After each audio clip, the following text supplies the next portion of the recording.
I'm Kedar Kirtane. I'm a medical oncologist here at Moffitt Cancer Center. We're here at Cell Coast with Dr. Hansen in the Department of Bone Marrow Transplantation. Dr. Hansen, thanks for your wonderful talk on myeloma today.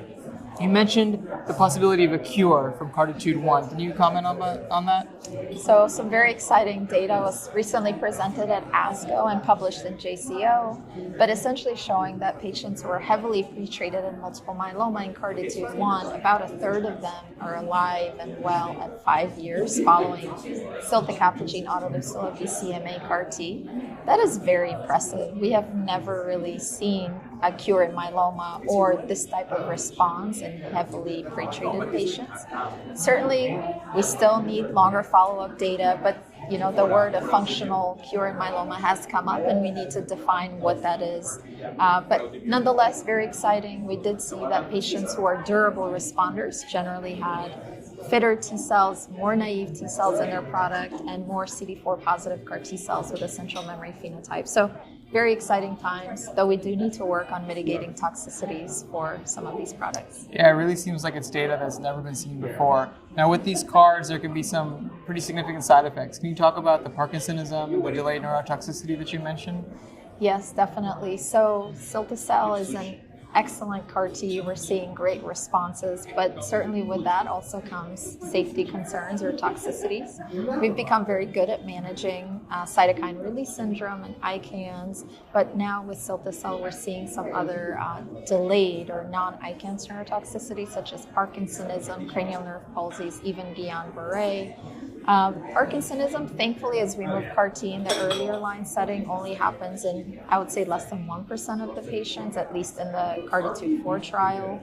But what we're seeing is that patients who have the highest and most rapid CAR-T expansion, such as generally noted by absolute lymphocyte count rise, those are the patients developing Parkinsonism. We do currently have collaboration known as Citadel with Dr. Melissa Alcina, Dr. Surbi Sidana from Stanford, and our colleagues from Fred Hutch, Dr. Denai Dima, where we are essentially giving suppressive dexamethasone to some of these patients that develop a PKLC of over 3,000, and in-plan other consideration for other drugs such as Jakafi and others to see if we can immune modulate or suppress that cytokine-associated inflammatory storm to help mitigate this toxicity.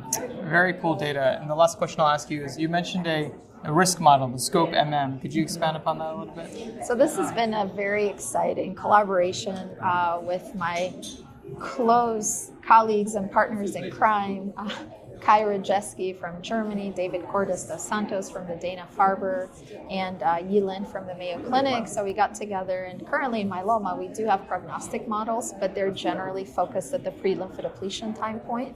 So we said, okay, well, we need to create a pre-apheresis model because this is really the critical time point when we make the decision to collect the cells and also manufacture them, because if at the point of manufacturing, we're already going to give the CAR, we're not going to manufacture and not give them.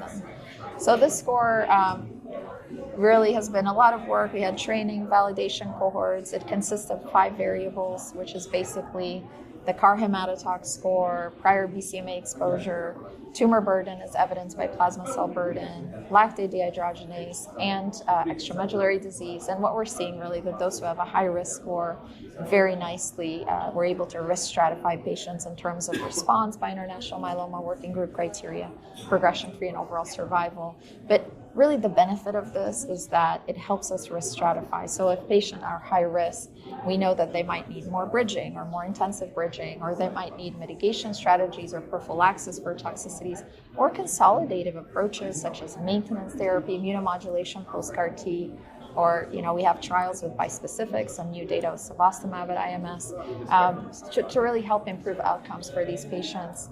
This is endorsed by the International Myeloma Working Group. It's currently in revision, so hopefully we will see this out soon and applicable to our patients to improve their outcomes. It is fascinating how things have changed over the last several years. I mean, this was not a topic of conversation we could have had about cure, about risk prediction models 5 years ago. So you've contributed so much. So thanks so much for your talk, and stay tuned for more news from the Cell Coast. Thank you for having us.